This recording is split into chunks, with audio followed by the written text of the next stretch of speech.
Hey guys, welcome back to my YouTube channel. I hope आप सब बहुत अच्छे होंगे। मैं भी बहुत अच्छी हूँ। आज की मेरी ये वीडियो उन स्टूडेंट्स के लिए है जो मॉक दे रहे हैं, प्रैक्टिस कर रहे हैं, बट फिर भी उनकी जो स्पीड है वो इम्प्रूव नहीं हो रही है। तो गाइस शुरू करते हैं कि आपकी स्पीड क्यों नहीं आ रही और आप स्पीड को किस प्रकार से बढ़ा सकते हो। तो सबसे पहले तो आप मेक श्योर करो कि जो भी आप मॉक दे रहे हो उसके अंदर जो आपकी एक्यूरेसी है वो 100% होनी चाहिए।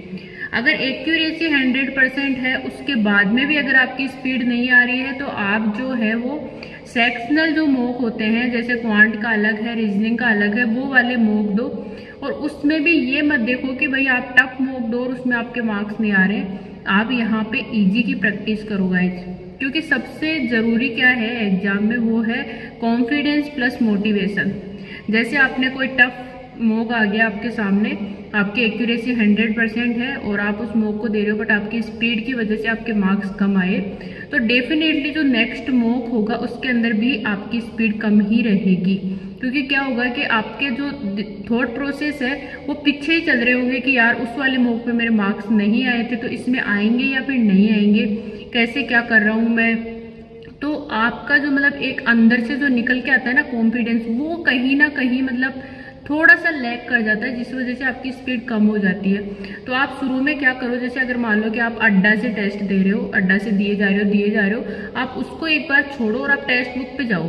क्योंकि टेक्स्ट बुक की जो टेस्ट सीरीज है ना वो मुझे अड्डा से बेटर लगती है, क्योंकि अड्डा की जो टेस्ट सीरीज होती है वो थोड़ी सी एग्जाम से हाई लेवल की बनाई हुई रहती है, और जो टेक्स्ट बुक की जो टेस्ट सीरीज है वो मुझे बहुत अच्छी लगती है, क्योंकि उसके अंदर क्या है ना कि आपका कॉन्फिडेंस प्लस मोटिवेशन दोनों बने रहेंगे।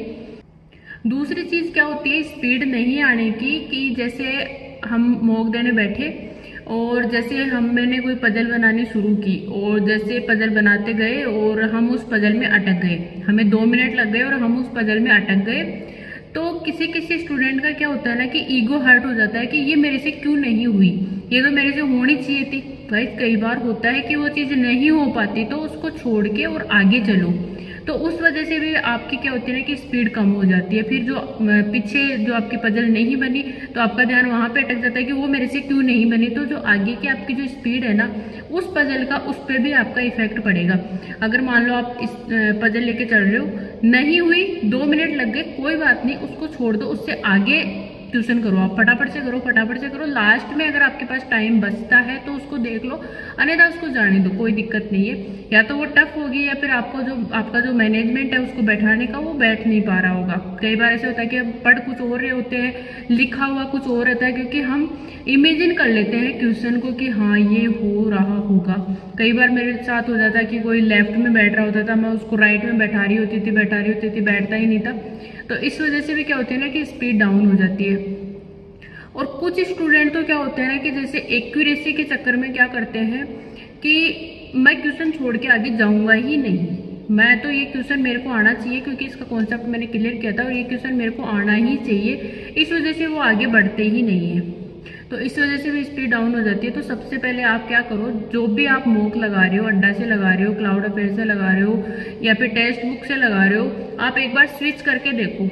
आपके पास कम से कम 2 या 3 वेबसाइट होनी चाहिए जिनसे आप टेस्ट लगाते हो, और फिर उसमें भी आप सेक्शनल वाले लगाओ, जो 20 मिनट के दे रखे हैं, 15 मिनट के क्विज दे रखे हैं, वो वाले लगाओ। तो उसमें क्या है ना कि जो आपकी स्पीड है वो थोड़ी सी इम्प्रूव हो जाएगी ऑटोमेटिक। एक जो अपनी स्पीड पे फर्क पड़ता है कि जैसे ही अपने एग्जाम के एडमिट कार्ड आ गए, एडमिट कार्ड हमने निकाल लिए, और उसके बाद में हम क्या करते हैं कि प्रीवियस ईयर में कैसे पेपर आए थे हम एक बार उनको लगा के देखते हैं। तो उसमें क्या रहता है ना कि थोड़ा सा 19-20 अपने ऊपर प्रेशर थोड़ा सा आ जाता है कि हाँ यार ये तो एग्जाम का पेपर था और इसमें मेरे कम नंबर कैसे आए। तो गाइज मैं आपको एक बात बता दूं, हर बार सेम पैटर्न नहीं रहने वाला है, कभी इजी तो कभी थोड़ा सा टफ। एग्जाम में भी आपको ऐसा हो सकता है कि मान लो कि पिछली बार से इस बार थोड़ा सा टफ पेपर आ जाए या फिर उससे थोड़ा सा इजी पेपर आ जाए। तो आपको ऐसा लगेगा कि मान लो आप किसी पजल या फिर किसी डीआई या फिर किसी भी क्वेश्चन में आप अटक गए, तो आप कभी भी ये सोच के मत रुकना कि अब मेरा नहीं हो सकता। अगर आपको नहीं आ रहा, आपने उसको 1 मिनट दे भी दिया, तो भी आप मूव ऑन करो, तो आपकी स्पीड बढ़ेगी।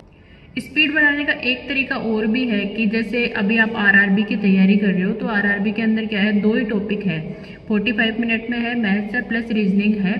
तो ये तो हो नहीं सकता कि आपके दोनों टॉपिक जो है वो स्ट्रांग हो गए। हो सकता है आपकी क्वांट स्ट्रांग हो, या फिर हो सकता है कि आपकी रीजनिंग स्ट्रांग हो।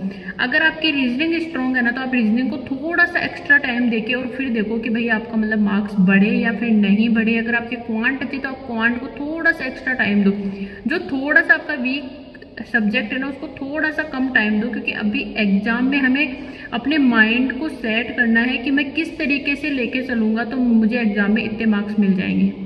यहाँ पे आपके जितने मार्क्स आ रहे हैं, मान लो कि आपको 60+ मार्क्स यहाँ पे आ रहे हैं आपके घर पे, तो मैं मानती हूँ कि आपके जो मार्क्स है वो 65+ मेन एग्जाम के अंदर आएंगे ही आएंगे। तो आप लोग डिप्रेस मत हो, तैयारी करो, आराम से मॉक दो। जरूरी नहीं है आप टफ मॉक दो, अगर आपकी स्पीड नहीं आ रही है तो आप इजी मॉक दो, क्योंकि इजी जब आप मॉक दोगे ना, आपके मार्क्स अच्छे आएंगे ना, तो आपको जो एक मोटिवेशन है ना वो मिलेगा। और मोटिवेशन से क्या होगा, जब आप हार्ड भी दोगे तो भी आपका स्पीडली मतलब कंप्लीट हो जाएगा मॉक। लेकिन अगर आपने हार्ड मॉक दिया, आपकी स्पीड नहीं आई, तो आप डिप्रेस हो जाओगे। डिप्रेस हो जाओगे तो इजी मॉक भी आ गया ना सामने, तो उसमें भी आपकी स्पीड कम ही रहेगी।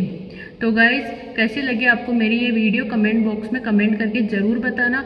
और इससे रिगार्डिंग अगर आपकी कोई भी क्वेरी हो तो वो भी ज़रूर बताना। जितनी मेरे से आपके एग्ज़ाम के अंदर हेल्प बन पाएगी वो मैं आपकी ज़रूर करूँगी। Okay guys, all the best for your exam.